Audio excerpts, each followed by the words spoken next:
That is another cool track from the Charles Billingsley album. It's Christmas Time Again, which we a couple of weeks ago on our big, or several weeks ago, about 3-4 weeks ago on the big Christmas show.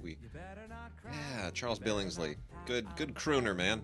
Like that guy. Can't go wrong. Can't go wrong. And it's a week before Christmas, so hopefully everybody's getting all their gifts wrapped up and tidied up. Ordering that last-minute Amazon stuff, it's never really feels Christmassy here. It's just dry and just dry. Considering a good bit of the city burned. Man. You of course were here in 1961 for the big Bel Air fire. Were you born yet? You weren't born yet. I was born in 61, so you couldn't have been. No, here I was not. But I certainly grew up hearing all about it, and that was just the most devastating thing. I mean, that is still the legendary Southern California fire because it, not that it's like a tornado, right? When something destroys a blue collar area or wipes out a poor neighborhood, everyone's kind of sad, but they're like, well, it wasn't worth much anyway. I mean, it's a horrible thing, but the news pays attention to when mansions go up more than it does anything else. You'll find that they mention it. They always say, because there's been more than the Skirball fire, which is the one that's been near the Getty. The Getty and all of that, and some of the mansions. I think Rupert Murdoch had a vineyard or something like that burned as a part of this recent fire. I know a lot of people who I know who really don't like Murdoch were sort of like, I'm like, let me tell you something. Murdoch probably has never even seen that house. And he's probably going to make more money from the insurance. He probably doesn't even know that he owns that house. So all of that, but they always mention the value of the property in the reporting on television. This is plainly a $2-3 million. They say it like that, as opposed to when they were up in Selmar, where there was another big fire. Ordinary people, ordinary homes, still very very lovely homes. It is much more. This always bothers me because it is much more tragic. Again, a mansion that Rupert Murdoch probably doesn't know that he even owns, which is fully insured. That is not as tragic as when a Guatemalan mudslide wipes out a hut and everything in it, and that poor family loses absolutely everything that they own, and that's everything. And it has no resources, and no insurance, and no resources to rebuild. Rupert's Vineyard will be fine. I wish the news would have more perspective on that, but in any case, so getting into the home stretch now, starting to get a few final movies that were not part of our awards mix. Last Jedi and the Great Entertainer with Hugh Jackman, and obviously the Ridley Scott film. These are all now falling into place. So all the money in the world. We're gonna with Christopher Plummer, of course. I say that I feel almost like the Spacey thing was a blessing in disguise. I really do. Like they dodged a bullet. That Christopher Plummer, and I still need to find out if they rewrote scenes, if they wrote new scenes to take advantage of the fact that they, because they didn't just reshoot Kevin Spacey stuff. I think they wrote new scenes. I think they reconceived it to make sense for the actor. I really do, because you get to that place. You get to that in the editing sometimes where you think, gosh, if we had a do-over, I sure would love to have this shot or this scene. It would be great if we had a scene here that did this. It's too bad it wasn't in the script, because now we're cutting. And it really would work. Yeah, and once you open the can, you might as well diddle around with all the parts. If you have a point if you can go back and reshoot stuff, I guarantee you the editors are like, hey, I got an idea. Why don't we? Yeah, for sure. I can't believe they cast Kevin Spacey and put all that rubber crap on his face in the first place and thought that was a good idea. I mean, I get it. He's in that series. And apparently, Christopher Plummer, they wanted him originally, but it was Kevin Spacey was justified. I mean, look, you live by the sword, die by the sword, right? It was justified the budget is what you're going to Kevin Spacey means more. Well, he means more until underage men start saying, he threw me on the bed. You notice Bryan Singer went missing. Oh, so to speak, went missing. Yeah, we're going to learn a lot more about what's going on there. There's stuff. But he just he went off. Did they fire him or did he quit? They fired him. But he went AWOL first. He was missing for, he says he wanted to take care of a sick parent, and Fox wouldn't give him time off. after Thanksgiving, he didn't come back to the set. The DP had to direct the movie for 2 days. Can you imagine? DP is directing the movie. I mean, not that he's, that's a horrible thing. A DP knows what to do with a camera, but come on. Yeah. I mean, this is a mess. So. Because we're paying Bryan Singer money. Yeah. Not to have the DP direct, and I don't know what I didn't really know what that was all about. But he went away for a while, and now he's going away. So anyway. We'll see. Yeah. And all right. Hollywood always interesting. So I'm going to burn through a bunch of anime. We got just gigantic piles of anime. So before anime fans love their anime, and Christmas is coming up. So before we let Christmas get away, let me just kick through a whole bunch of anime here that is new and available, and will make the anime fan in your family, probably a teenage boy, but I know there are a lot of teenage girls that love anime, a lot of grown men that love anime. So here's what's out there real quickly. We got a whole bunch of stuff. We got a couple here from Made in Japan. Section 23 releases the Made in Japan label, and there are a couple from the Made in Japan library. Two Heart 2, 13 episodes from that series, which is, more schoolgirl stuff with different colored hair. It's kind of, it's fine.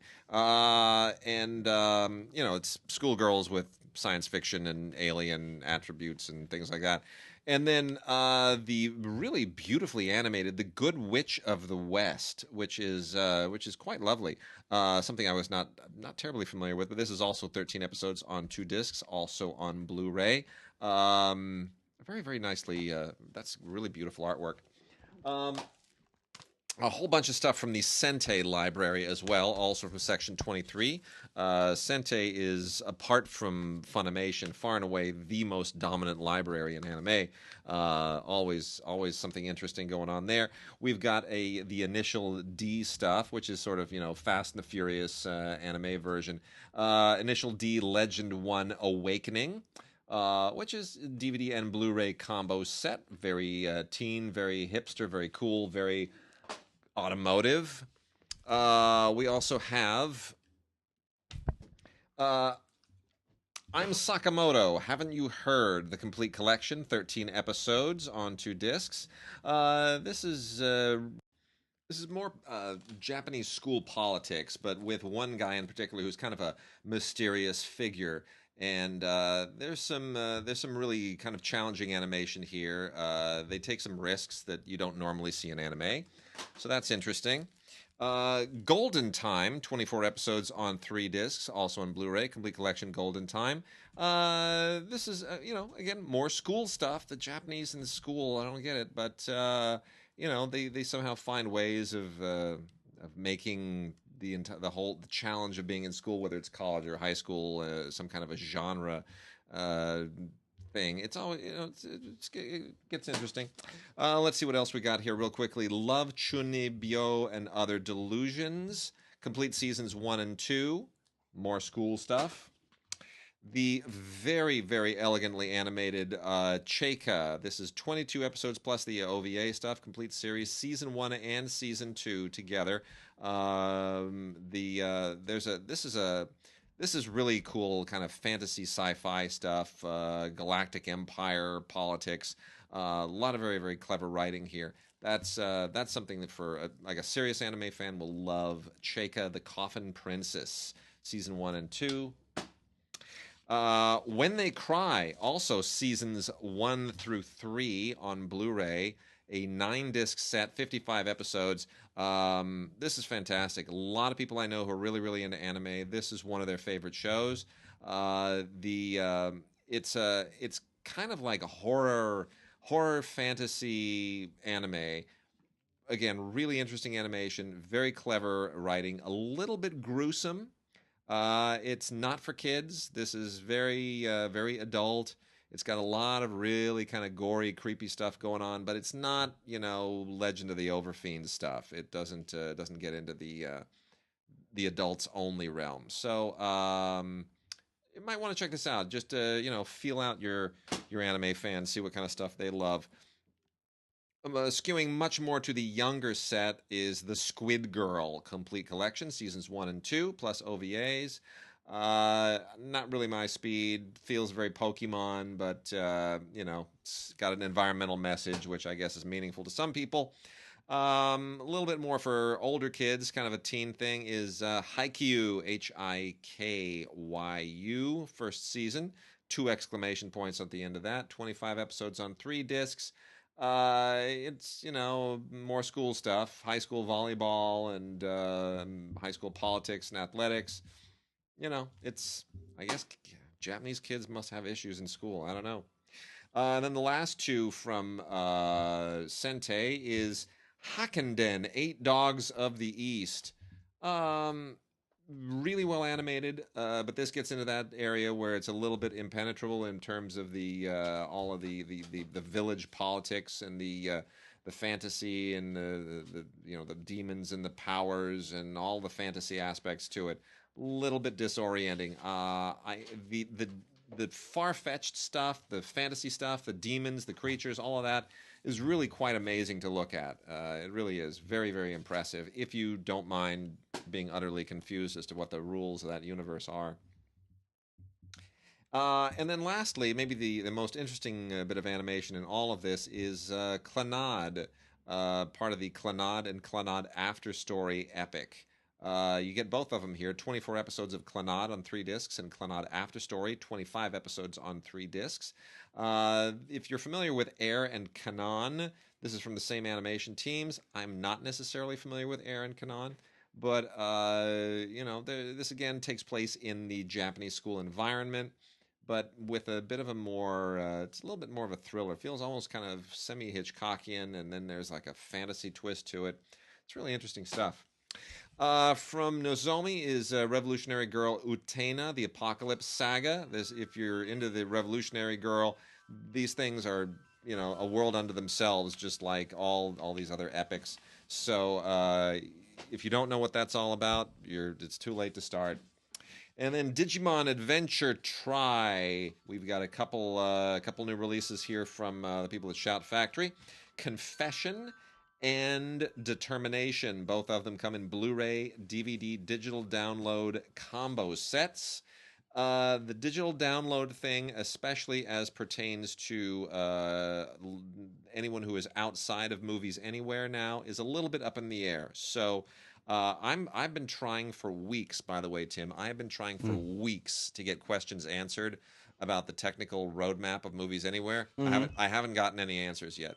So everybody wants to know, how many other companies are going to join Movies Anywhere? If so, when? If not, what's their format going to be? Anybody who needs to know, I don't have answers to that yet, but I'm working on it. So those are 2 new Digimon Adventure Try sets. Confession and Determination. I have no idea if your digital download is going to, be proprietary or not. And then, I'll do the rest of these later in the show, but let me just also mention Mobile Suit Gundam W. Mobile Suit Gundam Wing, Endless Waltz. This is from the Sunrise collection, which is with the people at Right Stuff. Either you're into Gundam or you're not. The suit is awesome. The storylines are all part of a huge cosmic epic.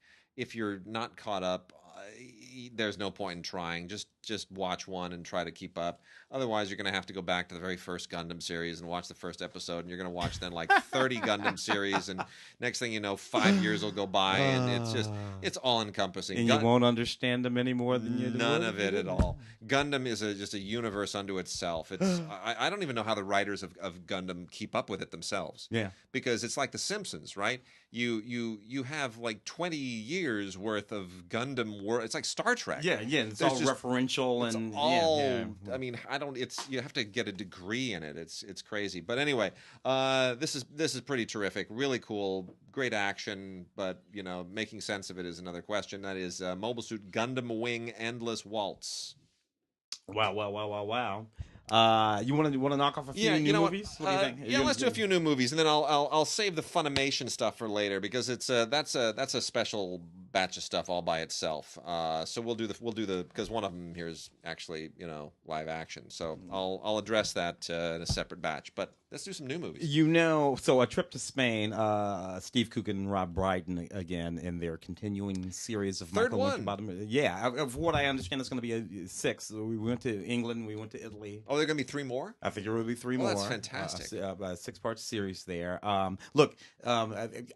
certainly enjoyed the first 2 deeply. There's a diminishing return, because basically we're with these guys. They're traveling all over these, picturesque places. There are only so many people they can do impressions of. And they've been killing Michael Caine over and Sean Connery over a couple of them. Anyway, they really are funny, but how can they get away with 3 more? I don't know. It'll depend on the food, I suppose. Ultimately, it'll depend on the food. So that's what that one is. Viceroy's House. I appreciated this film. There were a couple of these. Victoria and Abul was one, all of which were speaking to one point or another in the idea of the British Raj and what was going on and all that kind of stuff. This one with Gillian Anderson doing a perfectly wonderful sort of British accent. I love her because she's out there putting the reverse on that thing that's been going on for a long time, where all the Brits have been coming here and doing American accents. And no, Gillian's like, no, I can do that, and look, she does. The guy who stars in Get Out is British. Yeah, that's a crazy thing to.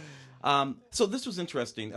Basically, it's about that period at the end of the British Raj when everything was switching back and forth. There's a lot of political intrigue that goes on in this movie. And, I count myself somewhat knowledgeable about this period that I did not know.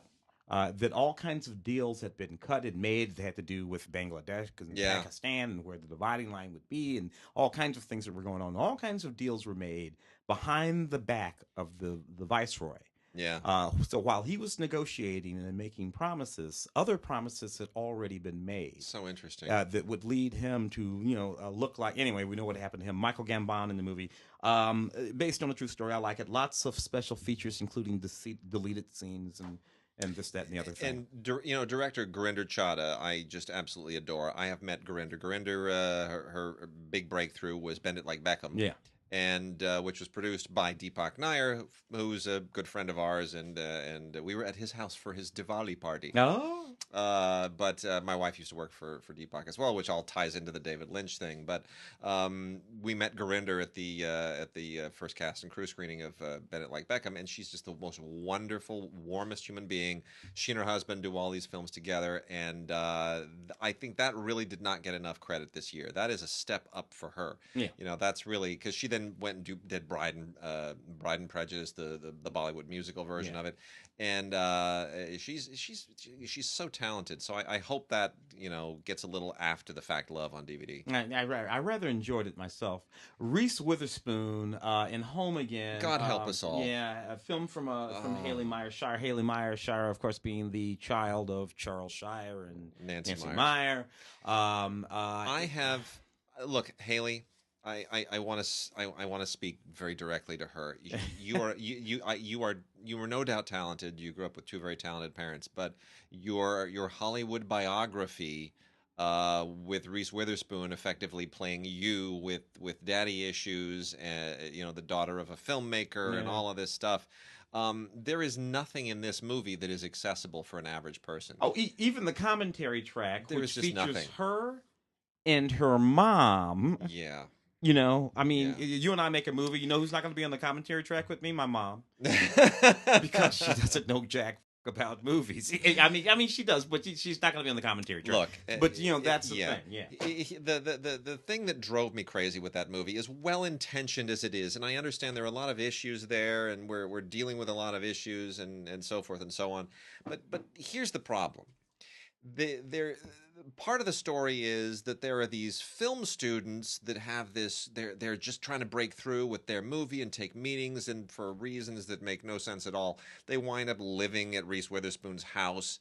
And there's a thing in the movie. There's a moment where the director guy. There's these 3 guys, and they all, and then Reese Witherspoon has her ex-husband played by Michael Sheen, and then there's like an affair with the young guy and Michael Sheen and the rivalry, and it all gets very messy. But of the young filmmaker guys, there's a moment where the director guy and his screenwriter buddy get into a fight of friendship and loyalty because the screenwriter guy took a job on a script and didn't tell him about it.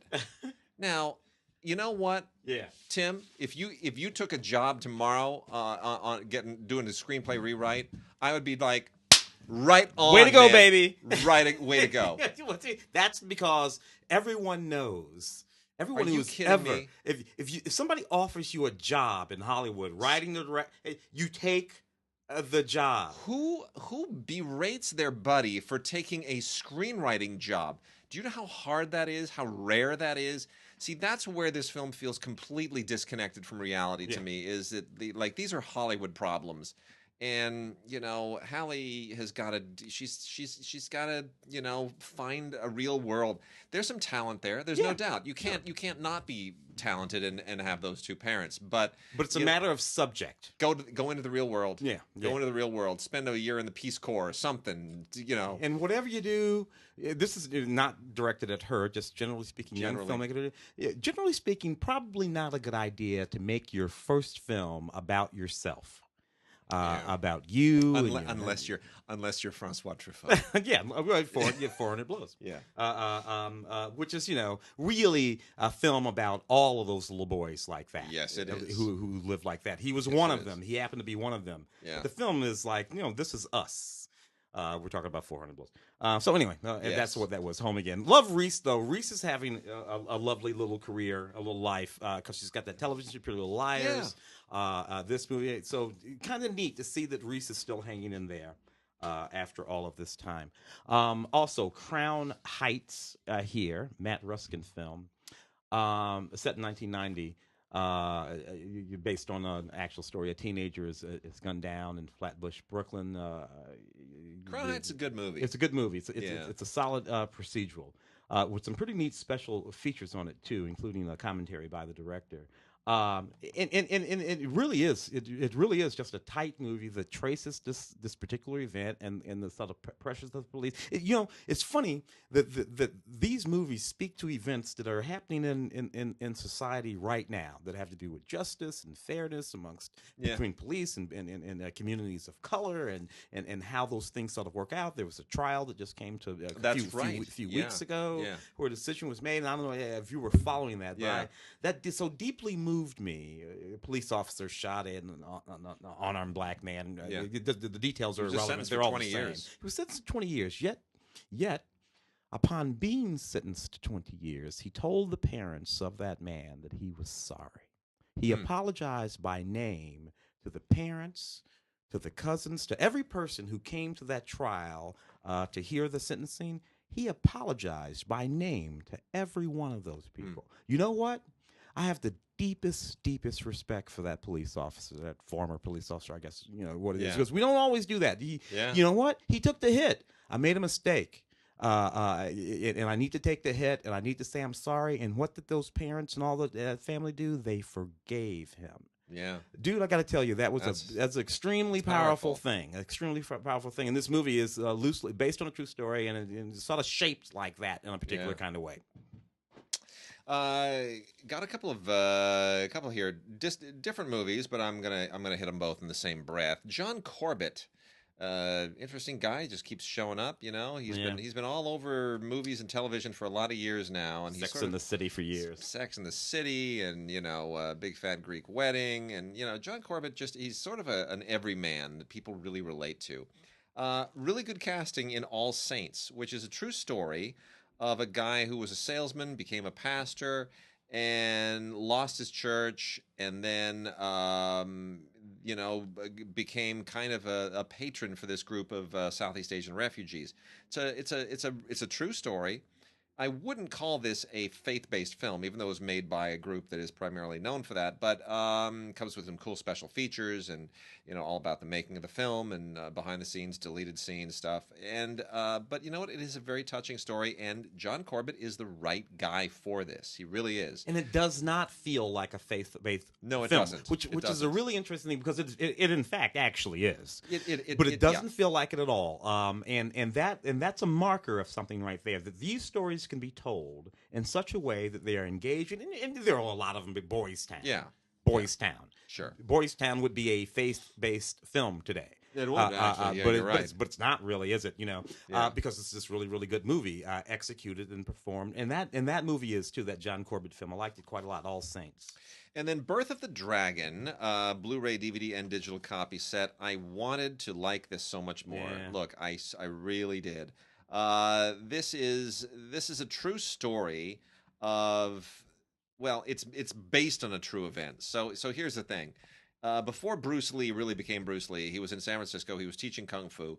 And he was challenged by Wong Jack Man, who was a very traditional Kung Fu master from Hong Kong, who came, and this was going to be sort of the battle of the generations, the traditionalist versus the new guy who dares to teach Kung Fu to white people and black people, and kind of mix it up and be a little bit cockier, and that actually happened. There was a fight between Bruce Lee and Wong Jack Man. It really happened. Yes. And what happened there is the subject of some debate, but there are people who were there, including Bruce Lee's wife, Linda, who was pregnant with Brandon at the time, while her husband is going toe-to-toe in this just brutal fight in a warehouse somewhere. Yeah.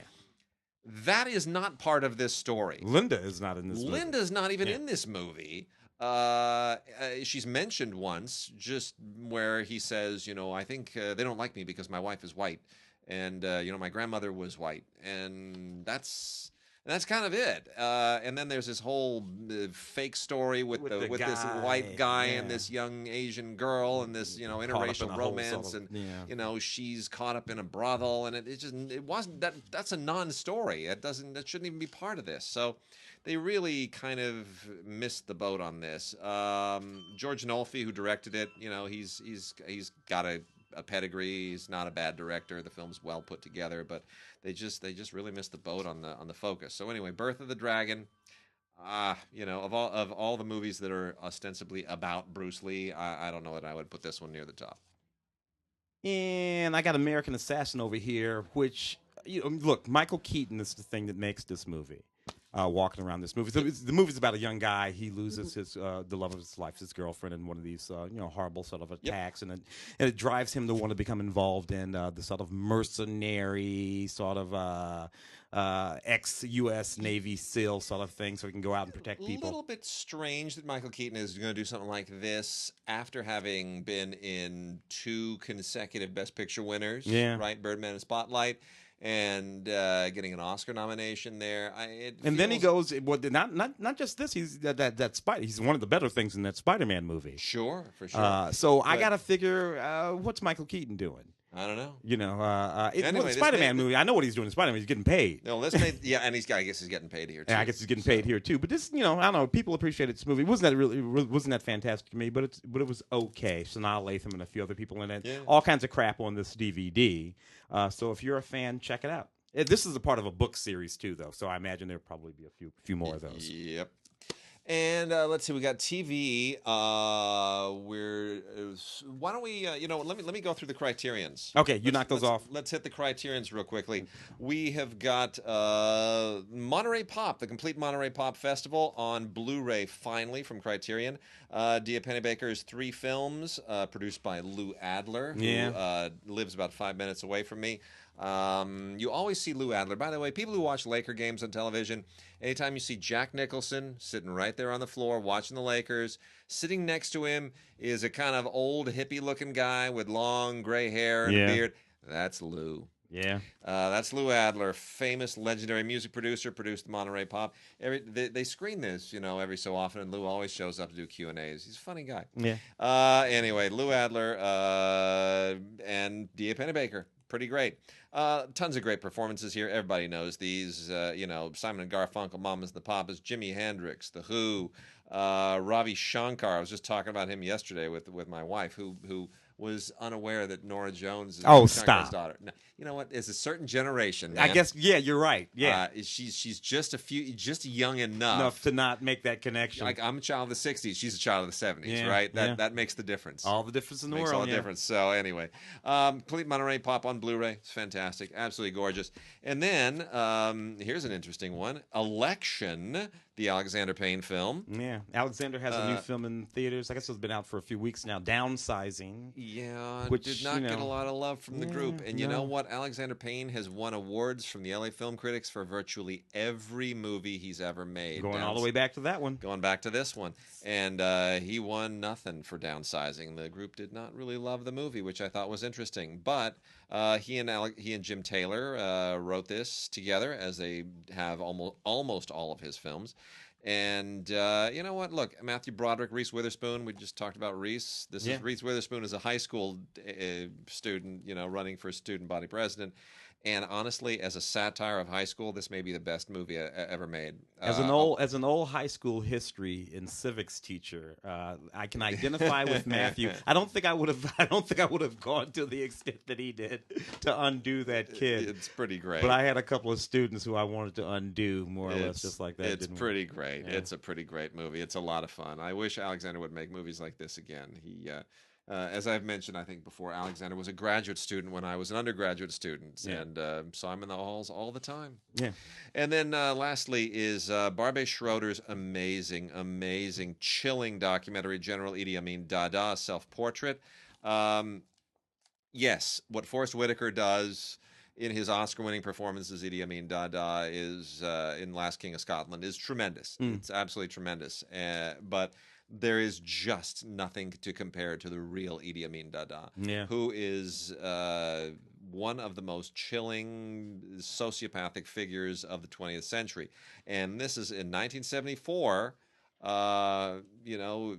Barbet Schroeder, he gets him on film, man, in just the most horrific way, and it's just give him enough rope and let him hang himself. I eat people. Idi Amin Dada at that period, along with later on, I guess the Duvaliers, Papa Doc, anyway.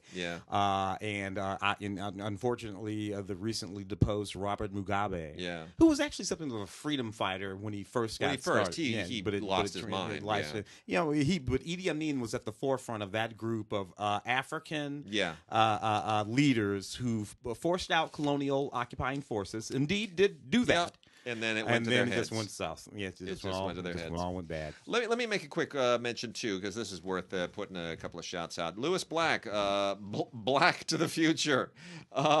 Lewis Black is still one of the funniest guys out there, one of the edgiest comics, and he's never pleasured himself in front of anyone. No. So, and you know why? Because all his anger is on the outside. Yes, that's why. So anyway, that's out there in an eco pack, and it just is really just great. It's all election related stuff, and it's all current events, and there is just no end of material for him. He really is just one of the funniest guys out there. I love it when he loses his mind and he just gets angry and stabs the air. Lewis Black is one of the best. He's a national treasure. Also, if you're a baseball fan, Mark used to do all this stuff, and that's a baseball boy. Mark is having a good time in Paris. We heard from him; he's having a grand old time. We've got the World Series Champions 2017 regular series World Series film, which is a single Blu-ray of the Houston Astros championship over our local LA Dodgers, which is still a little bit painful. But and then we also have the collector's edition, which is every single game in its entirety, all 7 of them. And I mean, this was an epic World Series. So you can either get the one Blu-ray, which gives you the highlights, or you get the Big Mama, which is everything, and that includes Dodgers radio, Spanish language radio broadcast option. It's just everything. Nothing. There's no stone unturned with this. It's freakish, just what it is. I'm sorry, sure is. You baseball people. It's just freakish. You watched the game, you saw it. That's enough. But now you do your thing. Zoo, James Patterson's series, which lasted through these 3 seasons, which sort of surprised me. I started out watching Zoo when it first premiered 3 seasons ago. Kind of lost the thread on it fairly quickly. It's about the animals going. It's about the animals going completely bananas and wild. This one is set in 2027. That's when this one sort of picks up and and presses on into the storyline there, which is, fine. If you're into it, I suppose you're into it. Not so much me. Special features on this include a season 3 sneak peek and some deleted scenes, which actually are kind of interesting. And there's also this special effects reel, a gag reel, but also a special effects reel, which I found sort of interesting. Zoo is a really big special effects show. With all the animals and all that kind of stuff going on. So if you're into that kind of stuff, that's really what this is for. Check it out for that. A lot of good Revolutionary War action continues in Poldark, the 3rd season. Aidan Turner. How long before Aidan Turner becomes a big movie star? Not very long at all. He's going to make that leap really soon. Look, I used to watch that series when it was on. Was it the 70s or the 80s when the original Poldark was on PBS? It might have been the 70s. Might have been. Yeah. Might have been that long ago. And some of those actors, by the way, show up from the guy that played Poldark plays a judge in this series, which is really great to me. And I love that. And I didn't think I would like this because I love that so much. Those shows, and those still hold up, by the way. They do. Those PBS shows still hold up completely. This, though, is so beautiful. So beautifully really shot. So beautifully shot. Incredibly romantic. I love it a lot. Yeah, so we are now in 1794 and working our way through the Revolutionary War era. And I'll tell you, Aidan Turner, man, he's just he's going to be a huge movie star when he finally makes the jump. I wouldn't be the least bit surprised to see him in the mix to be the next James Bond. Yeah, he is young enough. He is young enough. He's young enough, yeah. And frankly, unless he's going to do something like that, go Bond, there's no reason to make the jump. No. You know what I mean? It's not like it used to be back in the day where, the Tom Selleck. You and I remember when it was a big deal whether Tom was going to, because he was almost in Raiders Lost Ark, and then there was, obviously Magnum P.I. for years, and we didn't know. And people forget Tom Selleck was a movie star for about 5 years. Mr. Baseball. Mr. Baseball, 3 Men and a Baby. Quigley Down Under. Yeah. He had a little run as a movie star there. Yeah. Now, what is Tom Selleck again? TV star. Making more money than he ever made in any one of those movies. Yeah. So I'm not sure people care that much anymore like they used to. The Defiant ones on Blu-ray. This is an absolutely fascinating documentary series following the partnership, the unlikely, I suppose. I don't know why I say unlikely partnership between Jimmy Iovine and Dr. Dre. I don't really know. I think I only said that because I've heard other people say it. I don't know what's unlikely about their partnership at all. When you watch the series, what you can see is how much alike they are, the way they think the same. Yes. Set the music aside. In terms of business and what it takes to build an empire, these guys are the same. It's interesting because they're from completely different worlds. Obviously, the world of South Central Los Angeles, Dr. Dre, born in 1965, Jimmy Iovine, almost 20 years older, from a completely different sector of the world, yet they are so much the same. And that was the most interesting thing to me about this series, juxtaposing these two men who seem like they ought to be really, really different, but aren't, and got each other completely. The moment of tension when Dre sort of lets it slip that they're going to do that IP for Beats, $1 billion IP, and that actually plays just pretty riveting in this movie. By the way, Beats, those headphones suck. They're terrible. Oh, they're terrible. Everyone knows it. I know. Yeah. Okay. But it's a brand. Yeah. Brenda Blethyn has had a wonderful, going from Oscar nominee to basically a British television variation on an Agatha Christie kind of a mystery sleuth. This is based on the Anne Cleeves character. It's not Agatha Christie. Anne Cleeves is kind of like a modern day Agatha Christie as an author. But Vera has been a great thing for her. This is set 7. 4 new mysteries just from last year and this year. She's a great sleuth, and these are cool mysteries. British television mysteries tend to be either of the 1-hour variety or we're only going to do 4 of these feature length every year variety. That's what these are. They 4 of them over the course of about a year and a half, 2 years. And they're all feature length, and they're really intense, and they're serious movies. They're deeply dramatic. They don't always just lean into the sort of gore and and stuff like that. They're very dramatic. Very dramatic. So, Secrets and Lies, but nicely designed procedurally. Yeah. Most people probably came to Brenda Secrets and Lies. Yes. Which is middle 90s, I think. Yeah. But if you're an old British television, you can go all the way back to Yes, Prime Minister. Yeah. You can find Brenda in the early 80s. Yep. In all kinds of stuff that you were watching. You just didn't happen to know you were watching Brenda Blethane. Game of Thrones, the complete 7th season. I mean, what is there to say about it? If you've been watching it, you know what to expect. If you haven't, you better get with it. Get started. Go back to the first. This is all about the special features. Yeah. All about this. So this is full of that. That's what you're going to get. At this point, I'm really recommending that people just wait until the show has run its course, and then do the whole damn thing. Just do the whole thing, because it's all going to show on Netflix first, and then it's just. This is what you do. Wait for it to finish its run, because it's too late now to get started. I mean, you can start with first, but wait till it finishes its run. Then binge the whole thing on Netflix, because it'll all be on Netflix. Because you'll know whether or not you are into it and you like it before the end of the first season. And this is either your world or not your world. And if you love what you see on Netflix and you feel like you want to own it, like just having it on tap on Netflix is not enough. You actually want the discs with the 9 million hours and years of extras and all that stuff. Then you can go splurge on it. Yeah, and by then they'll probably have it all in a gigantic superset that costs about $2,500 or something like that. Thank you for letting me do this one, Wade. One day at a time, the complete series. Pat Harrington. Was he the best? Me and Schneider. It's just that would all be considered sexual harassment today. By the way.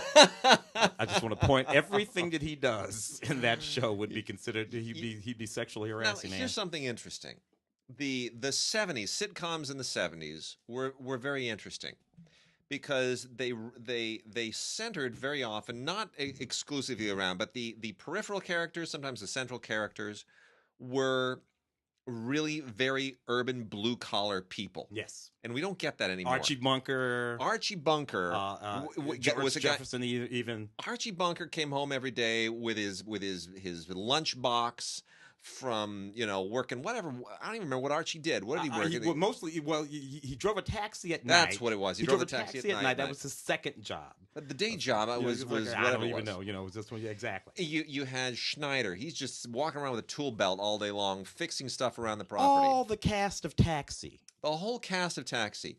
You had Mel's Diner. Mel is a short order cook. Kiss my grits. I mean, regular. You're absolutely right. Even George Jefferson. He worked his way up. He was a working class man, and he still worked at those dry cleaners every day. These were all working class people, and good times. Yeah. John, right? Get out of here. It's just these were all working class people, and comedies don't focus on working class people anymore. That's interesting to me. It really is. It's a thing. It was true of film in the 70s too. A lot of films. Yeah. Blue collar films about all those Robert Altman films about regular people doing regular stuff. This is one of the early moments. Julia, you can probably go all the way back to Julia. Diana Carroll, single mom. Yeah. Julia was a single mom. Peggy on Mannix. There are a lot of single parent shows from the 60s especially into the 70s. You of course you have Eddie's Father and Family Affair and Ghost and Mrs. Muir and even Andy Griffith's show. All this stuff to a certain extent. Even the Brady Bunch. You have these single men who did these sort of blended families. It was much more sophisticated in certain ways. Yeah. The 80s gave way to another thing. This show sort of bleeds over into the 80s, of course. But Ann Romano and Valerie Bertinelli, who I had a crush on like you would not believe. Yeah, everyone did. They went on to become. So anyway, this is a fantastic set. Complete series, man. 4 and 5 and 6 discs, depending on exactly what season you're looking at, of the entire 9-season run of One Day at a Time. Bonnie Franklin, Mackenzie Phillips, Valerie Bertinelli. And the wonderful Pat Harrington, who I think I know Bonnie's gone. Yeah. And I think we lost Pat 2 or 3 years ago. I think we did. So there you go with that. All right. Anyway, fantastic. A few special features on this, including a 20-page episode guide. Complete series, One Day at a Time. Some classic movies to go through. Let me just kick out a few here real quickly. Deathdream from Blue Underground on a Blu-ray DVD combo set.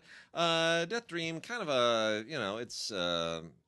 It has a little bit of a cult following. There's some respectable extras on here. Now, this was directed by Bob Clark, who most people today know as the guy who did A Christmas Story. Yes.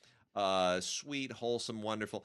People forget he also did Black Christmas, the slasher Christmas movie. Of that, And my generation knows him as the guy who inflicted Porkies on the world. Yes. So Bob Clark, but Bob Clark also directed I'll Remember April, wonderful drama written by our friend Mark Sanderson, who was a high school and film school buddy of mine, with Pat Morita. Beautiful, beautiful story. So Bob Clark was sort of all over the place, and but he did love his genre.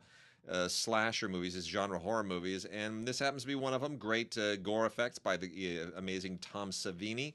Tons of extras here, audio commentaries and interviews and much more. So Deathdream from Blue Underground, really great horror classic from the early 70s, 1974. If you are a Bob Clark fan in particular, you will want to check it out. Otherwise, not a lot to recommend it. And then Heat and Dust from Cohen. Tim and I have done audio commentaries for Cohen, and this is a classic Merchant Ivory film. They are doing a lot of Merchant Ivory stuff. Cohen has acquired a substantial number of the Merchant Ivory films from their collection and are redoing them, remastering them beautifully. This won an Adapted Screenplay Award from BAFTA, and it is one of the more personal of the Merchant Ivory films, with a great screenplay by Ruth Parjabvala, and it's almost an existential fusion of what made the Merchant Ivory team work. What's interesting to me is how British those films were, despite the fact that none of the three of them were really British. Yeah. James Ivory American, Ismail Merchant is Indian, and Ruth Parjabvala was German. Yeah. So but although there's an Indian connection, Ruth had married an Indian man, and of course Ismail is Indian. So this has an interesting dual cultural aspect to it, which is really fascinating, and the way that the two stories are interconnected is just beautiful. Two different generations, two different stories, beautifully fused in this fascinating movie. Heat and Dust really deserves a rediscovery. Julie Christie is absolutely wonderful. Greta Scacchi, just as wonderful. Two of the great actresses of two different generations, and taken from a 4K restoration. It is gorgeously well photographed. So highly recommended, with a lot of great special features on here as well. Definitely worth checking out. James Ivory even enters a new conversation. And by the way, James Ivory also enjoying a little bit of residual success, because he wrote Call Me By Your Name, which was our best picture this year. He didn't direct it, but he wrote it. And the film, which is set, what is it called? Call Me By Your Name. Set in the early 80s. Set in the early 80s, about 81, 82. Yeah, and I think that owes to him, because he has this extremely sort of he's not trying to write anything modern. He doesn't have to write cell phone conversations. And, it lives in that spot where he lives. I saw The Remains of the Day. It was on broadcast television just the other day. Oh my goodness, love that movie. That movie just absolutely breathtaking. Shall I poke at a couple of these? Yeah, go for it. 42, which was made in 1971, and it's just a lovely film, and just always was. Jennifer O'Neill and Gary Grounds and Jerry Hauser in this beautiful movie written by Herman Rauscher. This romance probably stuck with me. First of all, when I first saw this movie, which would have been close to 1971, unfortunately, when I was 10 or 11 or 12 or 14 or whatever, in the middle 70s when I first saw it, I thought that it was a movie that was set in 1942. Right. So whatever, my teenage mind. And to this day, this movie, though I know it was a movie that was set in 1942, but I thought it was a movie made in 1942, is what I was trying to say. Not just set there. And it took me a long time to sort of unravel. That's how well made this movie and how beautifully set this movie is. It lives in my head in 1942, despite the fact that it's a totally modern movie. Anyway, a lovely film. Not a lot of special stuff on here. Robert Mulligan, man, what are you do? Warner Archive. Yeah, Warner Archive film. I'm going to pop over to The Scarecrow. Oh, I love this movie. Wonderful Gene Hackman, Al Pacino film. Just about a con man. Jerry Shatberg. Yeah. And people don't know Schatzberg's name today. They don't realize Jerry Schatzberg was a bit of an indie auteur, primarily in the 70s. But this movie is it's fascinating what an influence this movie had on a whole generation of filmmakers. It's I mean, I'm thrilled that they put it out on Blu-ray because it deserves to be discovered. I have talked to so many directors, like major blockbuster directors, especially from the 80s and 90s, who were really influenced by this. Well, Jerry was one of the early guys along with, I don't know, Haskell Wexler as a cinematographer, creating that cinema that this is the way it's Panic in Needle Park. Yeah, that's Jerry. Exactly. And you feel like you're watching a doc. Yeah. When you watch a Schatzberger film, these people who were, and again, a certain segment of society being covered in cinema that we don't. These are marginal figures, just like in Midnight Cowboy, figures, exactly, all that kind of stuff. Yeah. The movies are not about these guys anymore. Pacino is so great in that. Yeah. There's a scene where he runs around a market. It's one of the funniest things you will ever see in a film, and it's just him running around. Yeah, it's hysterical. Fantastic stuff. Three other archive films I'll make mention of real quickly. Night School. Night School has a following only because it's just a genre thing. It's not Rachel Ward, very young Rachel Ward, but it's a genre thing. There's nothing particularly to recommend it other than the people of a certain generation really, really, really enjoyed this movie. Kind of for that suspense slasher moment. Hell on Frisco Bay with Alan Ladd and Edward G. Robinson is as a kind of quasi noir of the 1950s. It's fine. I mean, Edward G. Robinson is getting on a little bit in age, but good music. Max Steiner does a great score, and I guess it scratches the itch is probably the best way I can do it. Frank Tuttle, who directed it, not one of my favorite directors. Battle Cry has had a real following for a long time. This is a terrific Raoul Walsh war film. Really, really great. This is sort of the original mishmash of guys in a platoon movie, where the platoon is meant to be sort of a metaphor for life, for the American melting pot and all that. This is kind of where a lot of that really begins. This is one of the first of those movies that seriously does it, from 1955. Adapted by Leon Uris from his own novel. It's in many respects a standard World War II movie, but it is, at the same time, it's something more. It's something bigger. And Raoul Walsh was one of those directors, a little bit like Samuel Fuller. Sam Fuller, who just brought the testosterone and the anger and the psychosis and kind of fueled it. So he's maybe a notch below Fuller, but Raoul Walsh, very good. Battle Cry, terrific, also in the Warner Archive collection. Animal Cry from 2000, Willem Dafoe, Ed Furlong movie, which I think is Steve Buscemi's directorial debut.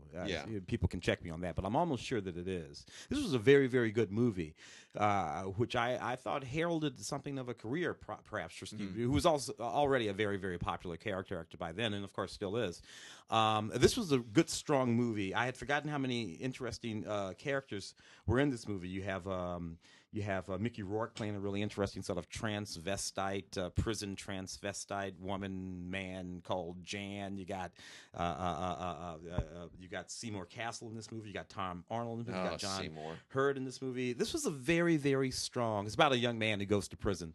Ed Furlong's character, Ed Furlong, of course, who was in Terminator movies, and it gets taken under the wing of Willem Dafoe, who, of course, right now is running around the Florida Project. Oddly, looks exactly the same. He's not aged a day. Yeah, ectomorphs are like that. Once you're there, that's just where you are. Anyway, this is a very, very strong film. Lots of great stuff in terms of special features on this, but most importantly, the high definition digital transfer, audio commentary by the novelist Eddie Bunker, who wrote that book. Danny Trejo was in this movie. It's just really strong movie, The Animal Factory. And let me knock out a few more anime here real quickly. So Funimation has released a whole bunch of really, really interesting titles for the holidays. Put these on the list as well for your anime fans. Super Lovers Season 1. Again, this is domestic. This is and it always amazes me how so many of these characters look Caucasian. But anyway, this is interesting kind of domestic drama. Which could be in Japan, could be in North America, it could sort of be anywhere. So it's very accessible. Then we've got Blu-ray DVD combo pack of Alderamin On the Sky. which it's pretty violent, but it's the imperial drama here. The if you can kind of get through all the soap opera, the imperial drama, if you can kind of get through the Game of Thrones machinations and interplay between the characters, which involves all kinds of very specific laws and rules that govern this world. It's pretty engaging, so give that a look. The last bunch include the very, very bloody, very violent, but really well animated Drifters: Battle in a Brand New World War. These are the people who did Hellsing, and boy, is this just, it almost looks like it's painted. This is, it's incredibly bloody and really brutal, but man, it's just really, really well animated. Some of the best looking anime you'll ever see. Skewing a little bit younger for the teen set, Cheer Boys, the complete series. It's more, school politics. Handa-kun, the complete series, which is also, it's kind of, it's a little bit in the same vein. First Love Monster, which skews probably a little bit younger. This is kind of like early teens, and it's a lot of, like 5th graders and 6th graders, and it's very strange. And then here are the two that are really, really dazzling. The Genocidal Organ, Blu-ray, DVD, and Ultraviolet combo. Ultraviolet, apparently Funimation is still with Ultraviolet, have not switched over to Movies Anywhere. I'm not getting any word on whether or not they will, but this is mind-blowing animation. Lots of work went into this. This is based on a novel by Project Ito. I don't even know what Project Ito is, but wow, it all takes place primarily in Europe. After there's not primarily in Europe, but it's a global terrorism plot, and it all kind of begins in Sarajevo. It's cyberpunky and just incredibly visionary and heavy metal-y, and it's cool. Genocidal Organ, and then a rare Funimation live action release, which is Ninja Hunter. I gotta be honest, ninjas chasing people around is something I never get tired of. It's why I like the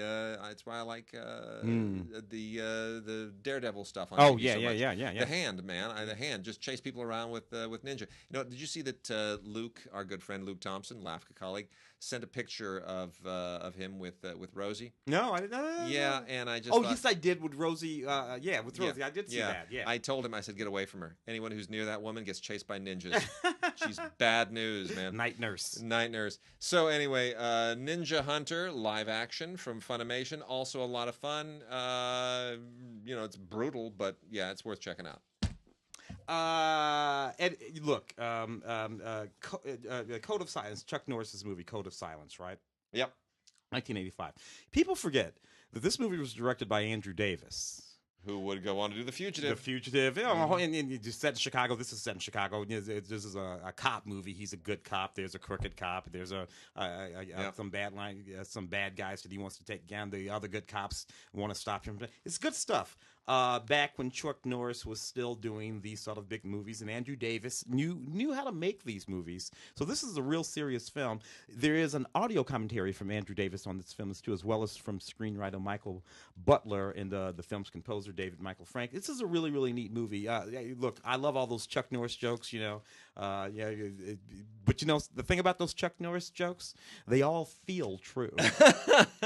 They do. Yeah, I know they're crazy, but I swear every time I hear one, I have to think about it for 7 years. That kind of true. feels true to me. The Burning Bed, Farrah Fawcett. This is the movie that made Farrah Fawcett into a legitimate actress. It was a television movie. And about a woman who was being abused. It's kind of timely, right? Everything seems to be.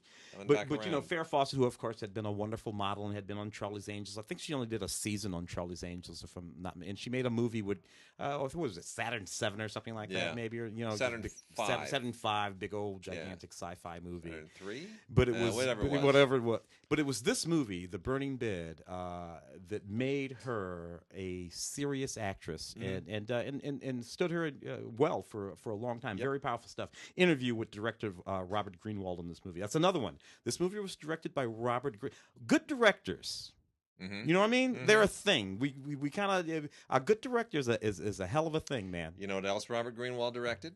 Xanadu. Indeed. That's right. You even got it on that, yeah. Our last batch of films are from Olive, and we love the people at Olive. They like Twilight Time. They mine a lot of great stuff that the studios otherwise would never release for some just godforsaken reason. Arthur Penn's amazing The Miracle Worker, which won an Academy Award. Fran Bancroft got an Academy Award nomination for a very young Patty Duke, and you know what? It's still an amazing movie. This is just such a landmark film. Of course, this is the story of Helen Keller and how she was taught, how she was sort of brought out of her deafness and blindness and able to engage with the real world by her teacher Annie. You know what? Honestly, Anne Bancroft she kills it in this part. She just absolutely kills it. It's unbelievable. And you know, Annie Sullivan is the nice thing about this movie is that Annie Sullivan really got her due thanks to this movie in many respects. People knew more about Annie Sullivan years later than they did about Helen Keller. Yeah. Which is an interesting sort of thing. You know, people don't know a lot about Helen Keller either, for that matter. I encourage everyone to look up the later life Helen Keller, and what you will find is very, very interesting. Yes, it is. It's not what you think it is. And then also from Olive, The Madness of King George, directed by Nicholas Heitner, which was a real sensation when it was released in 1994. Really was, yeah. Samuel Goldwyn Films had a real hit on their hands, all about the King of England during the American Revolution and how he was completely going out of his mind. Literally going out of his mind. It's a terrific story. It really is a great story. Very elegantly done. Written by Alan Bennett based on his play. And Nicholas Heitner, who's basically a stage director, launched his film career with this movie. Yeah. Rupert Everett. Funny, I think about all the young... all the people who broke through with that movie. That neat movie. A New Leaf. Man, this Elaine May film, which is so funny. Walter Matthau, Elaine May directed. It's about this ne'er-do-well playboy who goes through all of his money and gets told by his lawyer that he will not be able to. And he decides he wants to get married. Elaine May playing the rich who he was just completely disconnected from reality. And everything that he goes through in order to try to marry up with her, it is just the funniest thing. It's Elaine May at her best. And I still think that Ishtar is awfully good too. People don't get Ishtar. I know. That is fantastic. Dustin Hoffman and Warren Beatty, just fantastic. The Buzzards, it's just stop. Great. You know, some of those songs I can still sing. Yep. So anyway, Elaine May and Walter Matthau, Elaine May directing that. Letter from an Unknown Woman, absolutely so fantastic film. About 1948, 1947. This was part of Max Ophuls. 1948 is what it was. Yeah, this is from Olive. It's wonderful. This is part of the Olive signature line. Joan Fontaine, Louis Jourdan. This is a lot of movies like Letter to Three Wives, Letter from an Unknown Woman. There are a lot of movies during the era that centered around letters. We can't do that now. No. Email from an unknown one. Nah, it doesn't work anywhere. It's not the same thing at all. and Ophuls was just such a wonderful, elegant director as well. Thematically, though, very sophisticated stuff. Thematically, I'll say this. Ophuls, whether working in France or in Hollywood, the one thing that makes Ophuls really unique is that his camera work is as good as there will ever be in movies. You just don't see it anymore. People get kind of lazy now with steady cams and will, they don't really block their actors and they don't choreograph the camera to the blocking. Ophuls did. It's like a dance. It's like the actors and the camera are dancing. And it's so elegant and it's so fluid. And you don't notice it unless you pay attention to it. And if you pay attention to it, you will be awestruck. And the actors as eloquent as his camera work in his movies. Operation Petticoat. What are you going to say? Blake Edwards. Yeah. Cary Grant, Tony Curtis, John O'Brien. This is just wonderful. It's a lot of fun. Just absolutely wonderful. Also from Olive, correct? Yes, indeed, from the Olive signature line. Lots of extras on here, including an Adrian Martin audio commentary. And tons of featurettes. It's archival footage of the actual, submarine that doubled for them in the movie. It's a lot of fun. these, this is just fun, pure fun, and they do not make Dick them Sargent. Come on, like that anymore. Yeah. All right, baby. All right, with that, we are done, and have a very Merry Christmas. Undecided as to when we exactly come back. We'll wait and see how everybody's holiday schedules do. We'll probably do one more show before the end of the year, and then we will see you in 2018. We are now, by the way, should have made mention last week. Last week was our 100th DigiGod podcast since leaving IGN. So we are now at 101. We're off onto a whole uncharted territory, triple digits. It's a good number. All right, everybody, have a great week. Have a wonderful Christmas.